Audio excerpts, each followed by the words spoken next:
নমস্কাৰ, মোৰ নাম ৰিংকু তালুকদাৰ। মই এতিয়া উপস্থিত আছোঁ তৰুণ নগৰ। মোৰ এইফালে আছে তৰুণ নগৰ। এইটো আপুনি চাওক,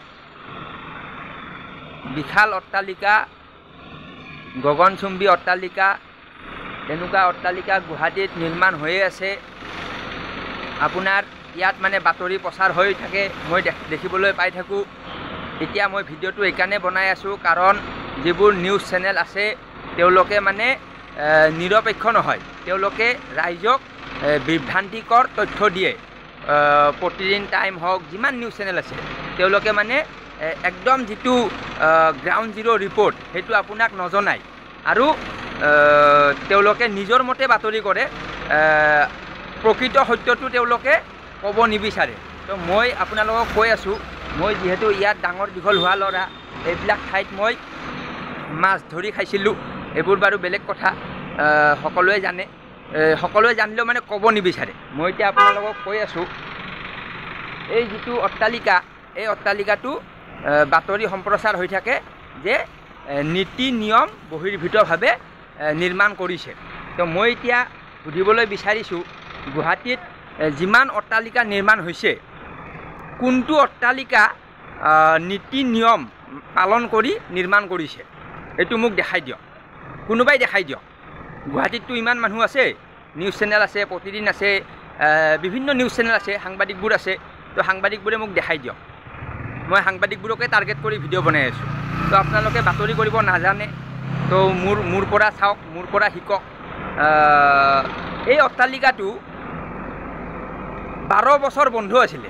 12 বছৰ ইয়াত নিৰ্মাণ কাৰ্য হোৱাই নাছিলে। মানে ছাদকেইখন ঢালা আছিলে, বহুত বছৰ আগতে ঢালিছিলে। মোটামুটি আজিৰ পৰা প্ৰায় 20 বছৰ আগতে ইয়াত আৰম্ভণি হৈছিল। তাৰপিছত ছাদকেইখন ঢালিলে, তাৰপিছত এইটো বন্ধ হৈ গ'ল। মোটামুটি 15 বছৰমান, মই একুৰেট পাহৰিছোঁ, কিন্তু 15 বছৰমান মানে বন্ধ হৈ আছিলে। তাৰে পিছত এইটো লকডাউনৰ সময়ত আকৌ আৰম্ভণি হৈছে। এতিয়া কামবোৰ শেষ হ'ব হৈছে, ফিনিচিং হ'ব হৈছে। তো ইয়াত বাতৰিটো আহি কৰে কি যে নীতি নিয়ম বহিৰ্ভূতভাৱে নিৰ্মাণ কৰিছে। তো মইতো ক'লোঁ, নীতি নিয়ম পালন কৰি কোনটো ফ্লেট বনাইছে মোক দেখাই দিয়ক।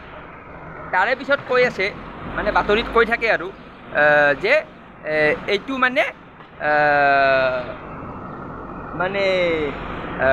সকলো নীতি নিয়ম মানে ভংগ কৰিছে।